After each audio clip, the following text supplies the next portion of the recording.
This is an ancient tin mine located within a walking distance of Barator Reservoir.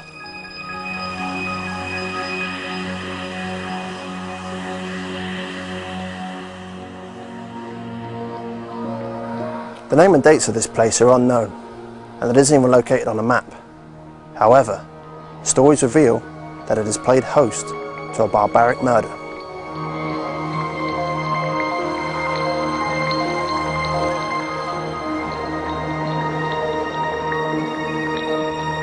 Will we uncover the truth behind this murder? And most of all, will we discover the name of this place? I'm Kriss Ellis-Stansfield, and this is Haunted-Devon.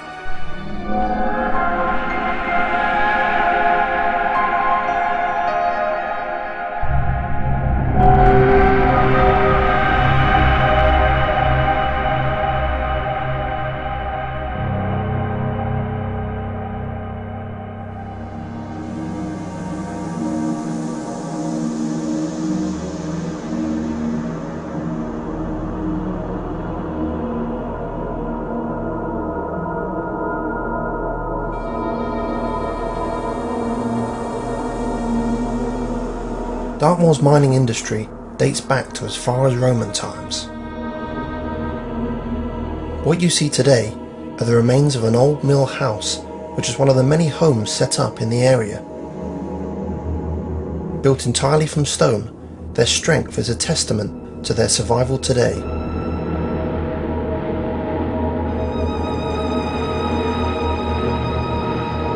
It is likely that the land itself was obtained by mining squatters.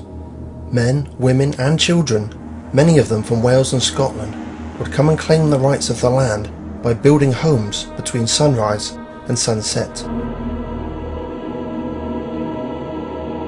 Along with the harsh and dangerous working conditions, the miners were always at the mercy of the landowners, who would do what they could to repossess their land and the minerals on them.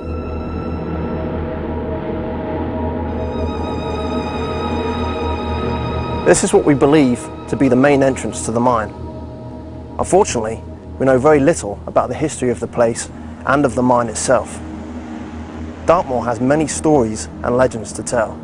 The story here is that of a murder which took place in the houses above. The story goes that one man brutally murdered another, probably in one of these houses. He then walked down to the main river below to wash his clothes.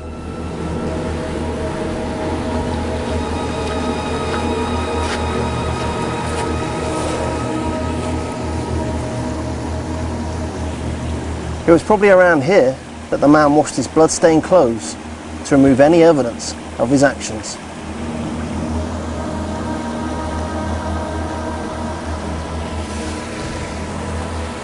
So what makes a place like this reason to investigate? Well, apart from its history, this very man has been seen washing his clothes in this river on several occasions since. So Byron, tell me, what do you know about the place? Okay, as you know, it's quite a mysterious place and it's not even on the map. So I've actually visited on numerous occasions and actually spoke to an old chap down here on one occasion. He actually told me the story. He said, oh, you know, I was interested in the buildings. And he said, well, did you know there's a legend behind these buildings? I said, well, what's that? He told me the story. He said, the guy was murdered here, somewhere in the building, and actually walks this track and then comes to the bridge that is sort of several metres down the road and actually washes his clothes. So I thought, well, what an ideal location for an investigation. So hence the reason why we're here. Yeah. So what exactly will we be doing tonight as part of the investigation? Okay, well, the way Haunted-Devon normally work is we actually split into vigil groups, normally about 5 or 6. Depending on numbers that turn up tonight, what we will do is we'll try 3 or 4 areas. One of the areas will be the river, which we can see behind us. The other main area will be the area where the murder is alleged to have taken place, which is the large building where we've been earlier on. Right. And another area may be the mine. We'll certainly have a go and see what we can get in there. We'll use all sorts of equipment, negative ion detectors, EVP, and we'll also use EMF meters to try and find out what we can about the spirit that's alleged to walk around this area. Yeah. Hopefully we'll find something, who knows. I met up with one of Haunted-Devon's members, whom, along with another member, investigated the tin mine recently and witnessed what is known in paranormal terms as a time shift. Both V and I came up here to have a look at these railings to see what they were. So it was an air vent, and as we were stood here, we sort of like scanned the rest of the area, and as I looked up through the trees, I thought I saw a building, and I looked and I thought, yeah, it is a building. So I said to V, somewhere else to explore. She agreed with me, so I thought, well, she must have seen it with me as well.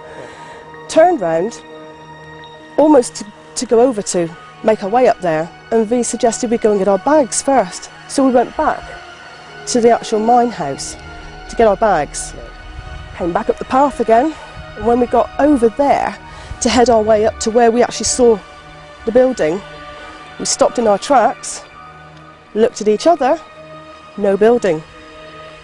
Completely disappeared. Was it a trick of the light? Who knows? But we both saw a building.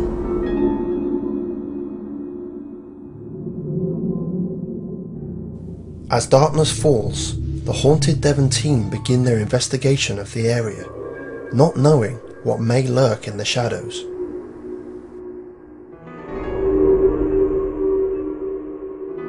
Will the ghostly residents of the tin mine be ready to meet us? And will we be ready should we meet them?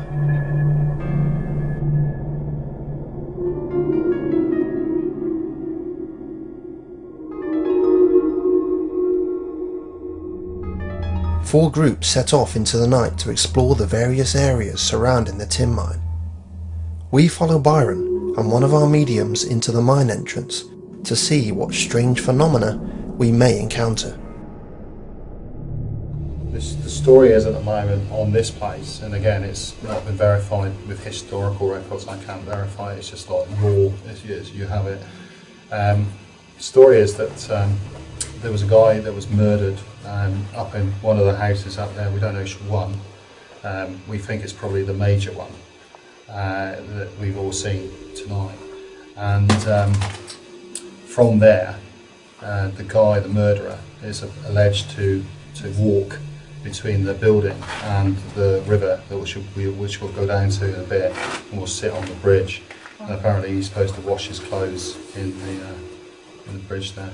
So I don't know if it's true. It's just one of the stories of Dartmoor, really. I just felt it was a guy that liked his own company. Like I said, a bit of a hermit. Yeah, a bit of a hermit. And I just distinctly, as I went through one of the bits up there, it was just like, get out. I wouldn't say it was malevolent. It's just like it doesn't want people around. Yeah, we get quite a few of those as well, though. I don't think he'll create any havoc, if you like. But you might, and of course it's difficult as well. I mean, even I'm thinking logically, like, if something drops off the ceiling, then, In here, yeah. Yeah, this is it, I mean. And I just keep getting mixed, yeah, it's mixed energies all the time, because, I mean, I'm going back to more sort of pagan, and there was a stone up further where we stood. Witchcraft. Yeah, there was a stone. It's like a stone circle, but it's covered over. Yeah. And also sort of the remains of like a dwelling up I further. think there is as a well. stone circle. There's lots of stone circles around this area, Yeah. or small boundary stones, and also stone circles That's here. it. So yeah. With little activity in the mine entrance, the team head off down towards the river, hoping to encounter the spirit of the man washing his blood-stained clothes. As I was walking down through, I was asking out who was washing, who was killed, and the name Jim Mosman came up. And all I could just hear him saying is, he killed me. I said, well, who killed you? And the name of Matthew Tennyson. I said, how were you killed? He poisoned me. And he's very angry over it. It's a strange place, isn't it? With the moon. It is. It's beautiful moon there. He's very angry, but at the same time I get a lot of emotion. There's a lot of emotion there as well. That there was like the injustice of it, because he can't understand, because he's such a kind man that would do a lot. Although he liked his own company, if he had the chance, he would do for other people, and he couldn't quite understand why it happened. I'm just trying to see if I can ascertain why. Jealousy's jumping into Michael. But he's sort of intermittently sort of flitting in and out. But he roamed, it's like he was here all over the place. The story comes down to the river down here, where the guy was supposedly seen washing his clothes, and that's been seen a couple of times, figure by the river. It's not full-blown manifestation, No, but it's almost like you would either see sort of like legs, or you'd see sort of torso, and or maybe just the head. It's almost like he flits in, flits out, and he's doing the same thing, because he did do that. He did it, you know, he did it so often that he would just come in, do his stuff, and, you know, he'd go again. He wouldn't bother anybody. Yeah. He wouldn't bother anybody. Apparently, this particular spirit is seen quite regularly here. Again, you know, it's not a well-known story. It's just one that's been passed down through people. I got to hear about it, and I thought, well, it's worth having a look at. This area here, it wasn't so bumpy. It was flatter, but there's a ritual that's gone on here. Not nice at all. Oh, no, and there's I couldn't stay in it at all. I had to come out. There's bloodletting. Yes. I was going to say, I got the drinking of blood. And yeah, I mean, it is. It's a ritual, but it is definitely. It's not a night. It's the devil worshipping. The throat as well, isn't it? Yeah. Did they slit their throats? No, I think I'm getting like a cockerel. Like you're getting that type of. Yeah, there's something to do with the throat. But it's this area here, and I've actually got something on camera. This was a lot. I mean, obviously over the years, I want to go back. You know, I really want to go back several hundred years. Really, I don't want to. The stone tablet was here, and then there was stones placed around, but they weren't obviously, you know, in the ground. in the ground. They were just placed. But it's a bit like I can't seem to want to or need to cross, as if it's almost like if you cross, and within those times you cross this sacred circle area, you were branded, and it's like it's a no-go area there. That doesn't stand now. Anybody else walking through wouldn't feel any, you know, anybody that.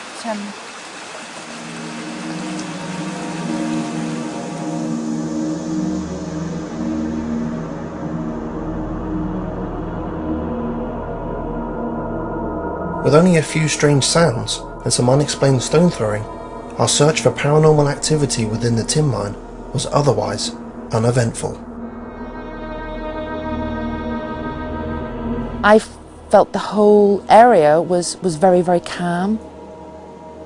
Contrary to what the more sensitive members of the group, who were describing what they were seeing, namely the one specific thing that seemed to be picked up around a murder, quite distressing things that happened here. I didn't sense any of that. I felt it very calm, very peaceful, and a very nice place to be. One member of the group said that they felt something was over by this doorway here, and so I made my way across the stones, the structures, and I actually went through the doorway and discovered it led to the outside of the actual building. I didn't feel anything negative out there, but when I came back through, I was stuck in this spot where I am today. I made a link with a Scottish gentleman who began talking to me. I asked him what relation he had to this site, and he confirmed to me that he actually worked within the tin mine area. I asked for his name and I was given Mac, and then he elaborated and said Mac the Knife, which was quite bizarre at the time. I wasn't particularly comfortable with his energy, and I did get the feeling that he was quite an aggressive person when he was on the earth plane. When I tried to draw more information from him, i.e. what his actual work was to do with the tin mine, he informed me that he was a ganger. I didn't have any knowledge of this at the time, and it was only later one of the members of Haunted-Devon explained to me, yes, within the tin mine area, what I would perceive as being a foreman was known as a ganger. But that was all I got from the gentleman, and then I moved off to a different area. Not me myself, I didn't sense anything at all. I was wandering around with the negative ion detector and temperature devices, and none of them picked up anything in particular. One of the members in our group actually did sense a woman being shackled to the other side of this doorway and being lashed. Like I say, I myself didn't sense anything at all. The same person also sensed the presence of a Scottish chap, said he wasn't a very nice presence. I did feel, walking down towards the river, I picked up the energy of a gentleman, and when I asked out the name Jim Morsman, I did feel that there was an injustice taking place, that he had been murdered, that he had been strangled or asphyxiated in some way, and calling out who committed this crime. The name Matthew Tennant seemed to come in quite strong there. I did feel that this gentleman, Jim, was quite a lonely person, that he wasn't a people person at all, he liked to have his own company, and certainly there that I did feel that, you know, he was still very angry and anxious that, you know, the crime wasn't brought to justice. And also coming around this area that we're in now, I did feel that there were satanic practices taking place here. I wanted to go back 300 years plus with this, and I felt that the ground was still stained with blood through sacrifice, etc. And I did pick up about 20-30 people that would have been gathered in this area. Of course, the area at the time would be a lot flatter, etc. So, you know, there were quite a few experiences that I had that night. Very interesting, having been to the place once and having spoken to other members who were here on the same night, and to see that they had a very, very different experience to mine. On that basis, I would like to come back to see if I was able to pick up on any of those things, or perhaps with a medium, to see what a medium picked up or whatever. So yes, I'd like to come back. I definitely think it's worth further investigation. Maybe not this particular structure, but certainly some of the sites around here, the mine entrance and down by the river as well, I think warrants another closer look. I certainly would come back, because when you think there's a phenomenal amount of stories and tales that are associated with the region, and really when you go back 12,000 years or so, man has lived on the area, worked, farmed, mined, all that sort of thing. And you know, from the early Menolithic man, you know, to the modern day Moorsman, humans have left their mark on the area. So to me, in turn, that's left sort of archaeology and tradition, folklore, you know, for us to explore. So definitely, yeah, I would come back. So Brian, how do you feel the investigation went? It went very well, Chris, as it happens. Certainly we had 2 or 3 mediums with us on the night. Some of them took us right the way back to the middle of the 18th century when the mine was actually operating. One of the mediums actually picked up on a woman who was alleged to have been flogged in the doorway. Now it's strange this, because most of the women refused to go back through that doorway throughout the investigation, and they weren't aware of the story. There were some strange events, noises that were heard in the area of the building, hissing sounds and strange knocking sounds that came from the building, and that's been heard since as well, so very interesting. So has anything interesting happened since that investigation?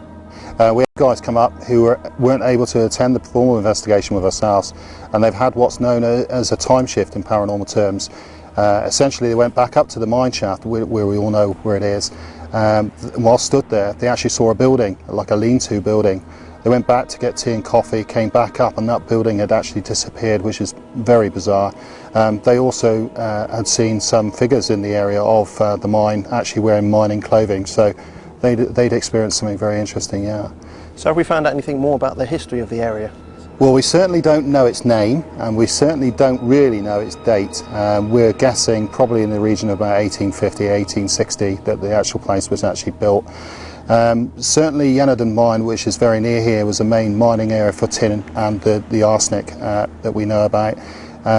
What's probably happened is that this area was probably what's known as a tributor area. Essentially, people would come and set up mining areas themselves on local landowners' land. And what that would mean is, as soon as they set the mine up, they gained mining rights over that land and were able to mine and extract, and whatever they extracted was theirs. Now, this obviously caused a lot of heartache to local landowners who resented the fact that people would come in from Scotland and other places in order to gain local land. So certainly there would have been some clashes with local residents, I'm sure, possibly involving a murder at some stage, who knows. But certainly we don't know the name, so it have to remain nameless, and we just name it Dartmoor 1. A place out of time, seen daily by human eyes, mostly unaware of the stories that surround it.